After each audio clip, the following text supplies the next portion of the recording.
Hi y'all, Kraken Latte here. First, I'd like to give a huge thank you to all my new Patreons. As of April 2nd, we have Just Jane, Cat Brew, Brett Northrop, David Rinaldi, Jennifer J. McCallum, Brian Weber, Hiruma Red X, Matt Lewis, Richard Clarkson, JW00, Il1 Faded, Neclia, Derek Browning, Alistair Bennett, Archfelder's Warcraft Hacks Premium, and Sasha Jekimov. Apologies in advance if I mispronounce any of these. You all are amazing, and your support really means a lot to me. And I'll have more to mention about this at the end, but for now, let's get into the video. I've had some questions regarding how to get some heirlooms, especially the rings, and since we're in the middle of a hot leveling frenzy, now's a good time to do that. There are actually a surprising amount of heirlooms, so I'll just cover the ones that increase XP gain. Here's a list of what we got: head, shoulders, cloak, chest, pants, rings, and PvP trinkets. There is a set for each armor type, so plate, mail, leather, and cloth. Most of this is pretty easy to get. Shoulders and chests are bought from vendors in Ironforge and Orgrimmar, in the Hall of Explorers and atop the Wall of the Valley of Strength, respectively. These same vendors also sell the upgrades which you'll need to apply to each heirloom. The tooltips will tell you what each is used for. The upgrades, though, are a bit expensive, so be prepared for that. At least for shoulders and chests, there are alternative ways to get them if you don't want to spend the gold. Some of the shoulders can be bought with Marks of Honor at PvP vendors, while the rest of the shoulders and all of the chests can be bought with tickets at the Darkmoon Fair and champion seals at the Argent Tournament. The upgrade tokens can also be bought in these ways. The next vendor is your guild vendor in Stormwind and Orgrimmar in the Trade District and Valley of Strength. The guild vendor will have cloaks, helms, and pants, with some requirements. For the cloak, you have to be friendly with the guild, and the pants require Honored. The pants also need to be unlocked by the guild completing the Working Better as a Team achievement, which wants the guild to have 600 skill points in all professions. The professions don't go up to 600 anymore though, and this tooltip hasn't been updated, so I'm unsure on what the actual number is, but maxing out each profession will certainly do it. There is also a new heirloom cloak purchasable from the 7th Legion and Honor-bound provisioners for service medals in Bralis and Azara lore. There are no alternative sources for the other guild heirlooms, however. So that covers the armor pieces, which are the easy stuff to get. Now we've got the harder to get rings and PvP trinkets to go over. The first ring is from the Stranglethorn Fishing Tournament. This event happens every Sunday afternoon in Stranglethorn and only lasts a couple of hours.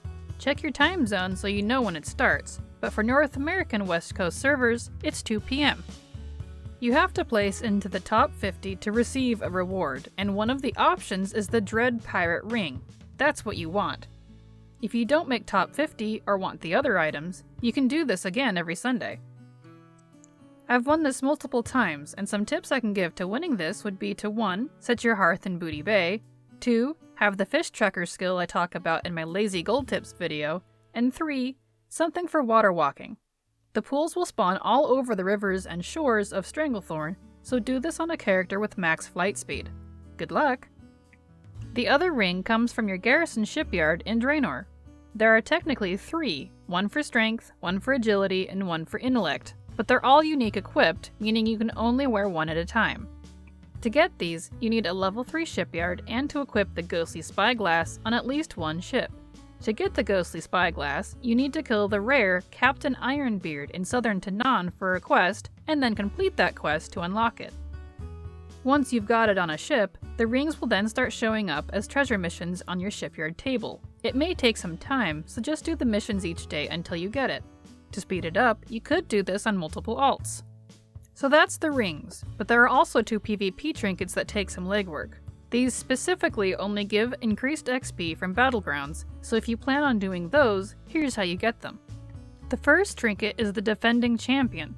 You'll get this by successfully looting the chest inside the open Gurabashi arena in the Cape of Stranglethorn 13 times.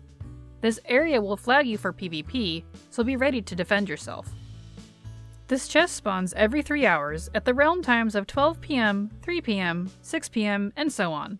The 12th time you loot the chest, you'll turn in the items to Short John Mithril, the goblin who puts down the chest, and he'll give you the blue trinket Arena Grandmaster. Then come back and loot the chest a 13th time for the heirloom. The other trinket is the Returning Champion from the Darkmoon Fair. You get this in the same way you get the Defending Champion, except that it's inside the Darkmoon Deathmatch arena. Just like before, loot a chest that spawns every 3 hours, 13 times for the heirloom. And again, you'll be flagged, so watch your back. And you can wear both trinkets, so it's worth getting them if you plan to level with PvP. It's also worth noting that you do need to upgrade your heirlooms because the XP will stop once you pass the rank that you have. And that's how you get all the XP heirlooms. Now for a couple notes on Patreon stuff. If you're a patron who's gone for the rank 2 or higher options, you are entitled to choosing a video topic, something WoW related you'd like me to cover. Message me through either Discord or Patreon and we can talk about it. Also, if you went for tier 3 or higher, you will get the Patreon exclusive merchandise, when I'm able to make that. I set a 1,000 patron goal for merch creation to both build up enough funding to do so, as well as to give me enough time to design it. It says all this on my Patreon, but I just wanted to make sure you all were informed. I do also have plans to make custom merch in the future, apart from Patreon, so look forward to that. And one last thing. I try to create my videos 1 to 2 weeks in advance due to how limited my time is and the fact that it takes a good few hours to upload. So if you're a new patron and don't see your name in the list, don't be sad. I know you're there. You'll make it in. And again, thank you so much for your support and encouragement. And that's it. Thank you everybody for watching. I hope you enjoyed the video. Don't forget to hit that subscribe button and poke that bell for more Coffee Field content. Leave a comment down below if you liked it, and remember, it's never too latte.